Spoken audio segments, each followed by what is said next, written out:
I can feel the water batting up the doors before the flood.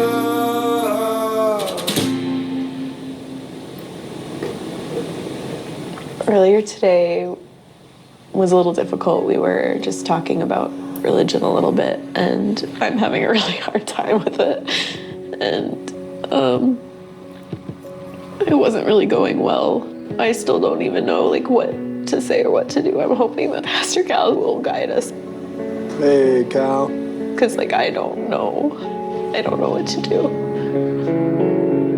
What's going on, guys? Hi. Well, I was going to say not a lot, but that's not quite true. That's not true at all, is it? No. So I understand we've been having some discussions about religion. Yeah.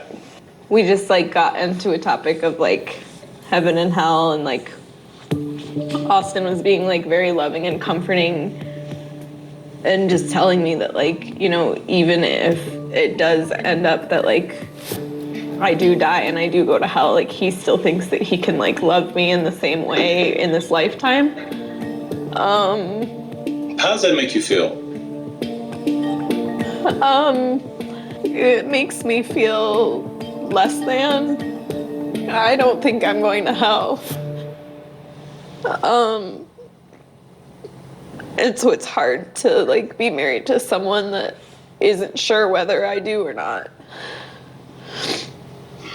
And it just makes me feel really sad and hurt. Yeah.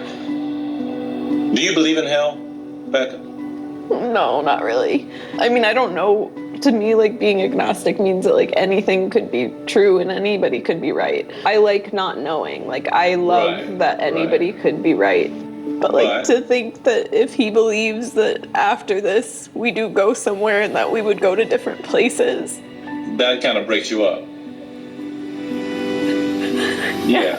It really hurts. And I'm so glad you guys are talking to me about this. But here's the thing.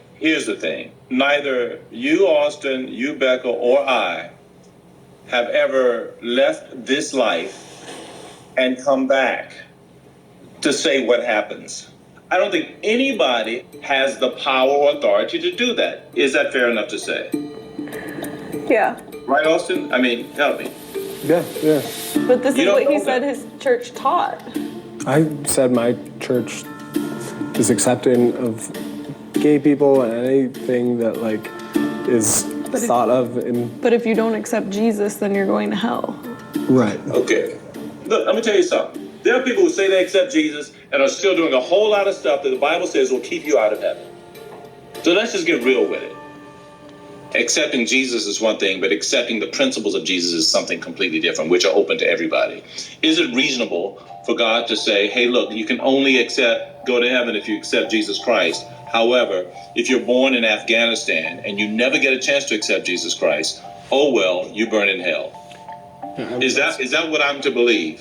I mean, that's not what I believe either. That's not what you believe. Okay, fine. Is it possible that you can see yourself to looking at different possibilities, Austin? Now, where are you on that? Yeah, I mean, I'm always open to hearing new theories, and one thing that we kind of connected on was the similarities between Christianity, Judaism, and Islam is Absolutely. So I'm somewhat agnostic in the fact that there are so many similarities. They could all be the same thing.